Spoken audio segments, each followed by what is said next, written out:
ஒரு குர்ஆன் வசனம் அல்லாஹ் சொல்றான், உங்களுடைய நடுத்தொழுகையை பேணிக் கொள்ளுங்கள். அல்லாஹ்வுடைய தூதர் சொல்றாங்க, அந்த இத விளக்கம் கேட்கும் போது நடுத்தொழுகை என்பது அசர் தான்.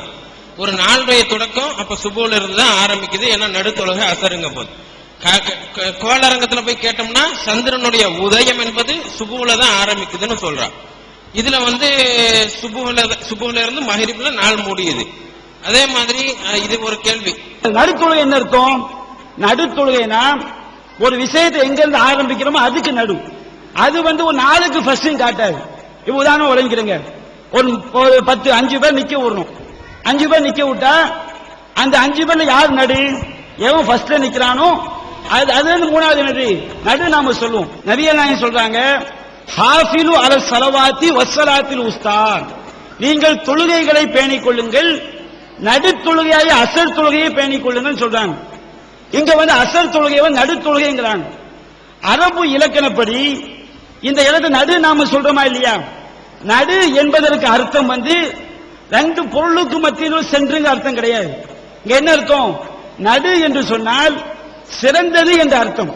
இப்ப அரபி இலக்கணத்தோட நான் போன வச்சுக்கிறீங்க, அது நிறைய மக்களுக்கு வழங்காது. இப்ப நான் சொல்லி காட்டுறேன், இவர் இந்த சபைக்கு நடுநாயகமாக தான் அமர்ந்திருக்கிறேன். அப்ப என்ன அர்த்தம்? நான் கொஞ்சம் தள்ளியே உட்கார்ந்து உங்களுக்கு பதில் சொல்றேன். இப்ப சொல்லுவீங்க இவன் நடுநாயகமா அமர்ந்திருக்காருன்னு சொல்லி. அப்ப என்ன அர்த்தம்? இந்த சபையில முக்கியமான ஆள நான் இருக்கிறேன்னு அர்த்தம். புரிஞ்சுங்களா? அப்ப நடுவர்னு சொல்லுவோம், நீதிபதி என்ன சொல்லுவோம்? நடுவர்னு சொல்லுவோம். நடுவர்னா என்ன அர்த்தம்? அவர் நடுவுல இருப்பான்னு அர்த்தமா? நடுவர் என்று சொன்னால் இரண்டு பக்கம் சாராமணம் செய்வாரு, ஒரு தீர்ப்பு சொல்லக்கூடிய ஆள் அர்த்தம். அப்ப இந்த இடத்துல நடு தொழுகை என்பதற்கு என்ன அர்த்தம்? நடு என்று நாம சொன்னாலும் நடு தொழுகை என்பது சிறந்த தொழுகைன்னு அர்த்தம். நபிகள் சொல்லி காட்டுறாங்க, மண் ஃபாத்தத்து ஸலாத்துல் அஸ்ர், யாருக்கு அசர் தொழுகை தவறி விட்டதோ ஃபகன்னமா உத்திர அஹ்லுஹு வ மாலுஹு, அவனுடைய குடும்பத்தையும் செல்வத்தையும் இழந்தவனை போன்றவனாவான். அப்ப அங்க நடு இப்ப அல்லாஹ் சொல்லி காட்டுறான், வஜஅல்னாக்கும் உம்மத்த வஸதா, உங்களை நடுநிலை சமுதாயமா ஆக்கி இருக்கிறோம். அப்ப என்ன அர்த்தம்? கொஞ்சம் நிறைய பேர் வந்துட்டாங்க, இன்னும் நிறைய பேர் நம்ம நடுவுல இருக்குன்னு அர்த்தமா? நடுநிலை சமுதாயம் என்ன அர்த்தம்? வசத்தாங்க வார்த்தை வருது.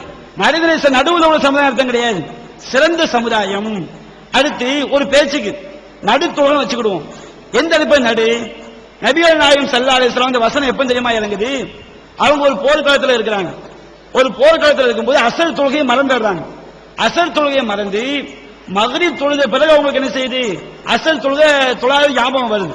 மக்ரிபுக்கு இஷாக்கு மத்தியில் என்ன செய்யறாங்க? அசரை தொழுகிறாங்க. அப்பதான் அல்லாஹ் இறக்குறான், ஹாஃபிது அலஸ் ஸலவாத், தொழுகையை பேணிக்கிறீங்க, வஸ்ஸலாத்தில் உஸ்தா, நடுவுல தொழுதீங்களா இல்லையா அந்த தொழுகை கரெக்டா பேணிக்கிறீங்க, நம்ம என்ன செய்யாதீங்க, இந்த மாதிரி தப்பா தொழாதீங்க. அல்லாஹ் என்ன செய்யறான்? இந்த ஆயத்தை இறக்குறான். இந்த ஆயத்து எப்ப இறங்குது? ரசூலுல்லாஹ்க்கு ஒரு போர்க்களத்தில் இருக்கும்போது அசர் தொழுகையை மறந்துடுறாங்க. மக்ரிபுக்கும் இஷாவுக்கும் மத்தியில் என்ன செய்யறாங்க? தொழுகிறாங்க.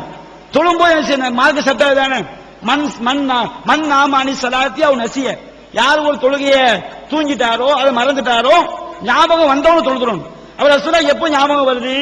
மக்ரிப் தொழுத பிறகு ஞாபகம் வருது. மக்ரிபுக்கு இஷாவுக்கு மத்தியில் என்ன செய்யறாங்க? தொழுகிறாங்க. அப்ப இந்த ஆயத்தை அல்லாஹ் இறக்குறான், நீங்க தொழுகையை பேணிக்கிறீங்க, நடுவுல தொழுவீங்களா இல்லையா அந்த தொழுகையை பேணிக்கிறீங்க. அப்ப நடு என்று வைத்தால் கூட நபிகள் நாயகம் அந்த அசர் தொழுது மக்ரிபுக்கு இஷாவுக்கு மத்தியில, ஆனால் நடு. சரி, இன்னொரு விஷயம் நீங்க பார்க்கணும். ஒரு விஷயம் எப்ப கடமையாக்கப்படுதோ, எப்ப ஆரம்பிக்கப்படுதோ அதை வச்சு நடுவை கவனிப்பாங்க. தொழுகை கடமையாக்கப்பட்டவன ஜிப்ரீல் என்ன செய்யறாரு? முதல் சுபூ தொழுகை எப்ப தொழுது காட்டுறாரு? ஃபஜ்ர்ல தொழுது காட்டுறாரு. சுபூ தொழுகை ஃபஜ்ர்ல தொழுக, ஃபஜ்ர் அதிகாலை தொழுகிறாரு. முதல் நாள் என்ன செய்ய? ஜிப்ரீல் வர்றாரு. சுபூ தொழுகையை 6 மணி நேரம் தொழுது காட்டுறாரு. லுஹர் தொழுகையை 6 மணி நேரம் தொழுகிறாரு. ஃபஜ்ர் அஸ்ர் மக்ரிப் எல்லாத்தையும் 6 மணி நேரம் தொழுகிறாரு. இரண்டாவது நாள் என்ன செய்யறாரு? ஒவ்வொரு தொழுகையும் கடைசி நேரத்துக்கு தொழுகிறாரு. ஃபஜ்ர அதனுடைய கடைசி, லுஹர் அதனுடைய கடைசி, இப்படி தொழுது காட்டிட்டு நபிகள் நாயகம் சொன்னாங்க, இந்த 2 நேரத்துக்கு மத்தியில் என்ன செஞ்சுக்கிறீங்க? தொழுகையை தொழுது கொள்ளுங்கள். அப்ப முதல் ஜிப்ரீல் தொழுது காட்டியது ஃபஜ்ர். முதல் ஜிப்ரீல் தொழுது காட்டுறாரு, ஃபஜ்ர தொழுது காட்டுறாரு. அப்ப அவர் தொழுது காட்டும் போது தொழுகை கடமையாக்கப்பட்டவுடன் நபிகள் நாயகம் முதல்ல தொழுது ஃபஜ்ர் தான். அப்ப அதை வச்சு பார்க்கும்போது ஏன் நடுவுல வரும்? அசர் நடுவுல வரும். நாளுடைய ஆரம்பம் அசன் எப்படி காட்டும்? ஒரு நாளுடைய ஆரம்பம் அசன் வருதா? தொழுகை கடமையாக்கப்பட்டதை வைத்து கவனிக்கும் போது எது நடுவுல வரும்? அசர் நடுவுல வரும். அந்த ஆயத்துக்கு அர்த்தம் சிறந்த தொழுகை தான் அர்த்தம். புரிஞ்சுங்களா? தொழுகை கடமையாக்கப்படுறதை வச்சு கவனிக்கும் போது அசர் நடுவுல வரும். அல்லது அந்த வசனம் எப்ப இறங்குது? அது வந்து நபிகள் நாயகம் அசர் தொழுகை மறந்து தொழும்போது என்ன செய்யுது, ஃபஜ்ருக்கு மக்ரிபுக்கும் இஷாவுக்கும் மத்தியில தொழும்போது ஆயத்து இறங்குது. அப்ப அங்க என்ன அர்த்தம், ரெண்டு தொழுகை மத்தியில தொழுதுங்கிற அசரு, அது நம்ம கரெக்டா தொழுங்கன்னு அதுக்கு அர்த்தம். அப்ப இது நாளுடைய ஆரம்பம் இது வந்து எப்படி காட்டும், நடு தொழுகை ரசூலா வந்து ஒரு நாள்ல ஃபர்ஸ்டா நீங்க ஃபஜ்ர் தொழுங்கன்னு சொன்னாங்களா, தொழுகை கடமையாக்கப்பட்டது ஃபர்ஸ்ட் எது ஃபஜ்ர் பயணிச்சுங்களா. நம்ம நிறைய ஆதாரம் காட்டி இருக்கிறோம், நாளுடைய ஆரம்பம் ஏதான் இரவுதான் சொல்லி. இந்த செய்தி காட்டுது நாளுடைய ஆரம்பம் எதுன்னு காட்டுது, ஃபஜ்ர் காட்டுதா, ஃபஜ்ர் எங்க காட்டுது, நடு தொழுகை அசர் தொழுகை கடமையாக்கப்படுறத வச்சு பார்க்கும்போது இப்ப சொல்றோம், காலை 8 மணிக்கு பாடம் ஆரம்பிக்கும் ஸ்கூல்ல, 8 மணிக்கு பாடம் ஆரம்பிக்கும் போது ஒரு 5 பீரியடும் வச்சுக்கிடுங்க, ஒரு வாத்தியார் சொல்றாரு நடு பீரியட் எனக்கு அப்படிங்கிறாரு, வாத்தியார் சொல்றாரு நடு பீரியட் எனக்குங்கிறாரு. இப்ப நம்ம போய் ஏங்க நீங்க நடு பீரியட் உங்களுக்கு, அப்ப முதல் பிள்ளை தான் நாளை ஆரம்பிக்குன்னு சொன்னாங்கன்னா, முதல் பிள்ளை பீரியட் ஆரம்பிக்கும் ஸ்கூல் ஆரம்பிக்குன்னு சொல்லி அப்படிதான் சொல்லுவோம். ஒரு ஆள் செய்றாரு, ஒரு ஸ்கூல்ல 5 பீரியட் இருக்குது, ஒரு வாத்தியார் வந்து எனக்கு நடு பீரியட்ங்கிறாரு. அப்ப நம்ம என்ன சொல்லுவோம், முதல் பீரியட் ஸ்கூல் ஆரம்பிக்குன்னு சொல்லுவோமா, உலகமே ஆரம்பிக்குன்னு சொல்லுவோமா? அதனுடைய ஆரம்பம் எது ஃபர்ஸ்ட், அது உலகமே ஆரம்பிக்கிறத காட்டாது, நாள் ஆரம்பிக்கிறத காட்டாது, தொழுகை இது ஃபர்ஸ்ட் என்ன செய்யும் காட்டும். அப்ப அந்த அடிப்படையில நடு தொழுகை அசர் என்பது ஃபஜ்ர் தொழுகை கடமையாக்கப்பட்டவன தொழுகையில ஃபர்ஸ்ட் என்னது ஃபஜ்ர் காட்டுமே தவிர நாளுடைய ஆரம்பம் இரவா பாதான செய்யாது காட்டாது. நாளுடைய ஆரம்பம் இதுதான் இரவுதான் என்பதற்கு மறுக்க முடியாத நபிகள் நாயகத்துடைய ஹதீஸ் நாம் என்ன செஞ்சிருக்கோம், எடுத்து சொல்லி இருக்கிறோம்.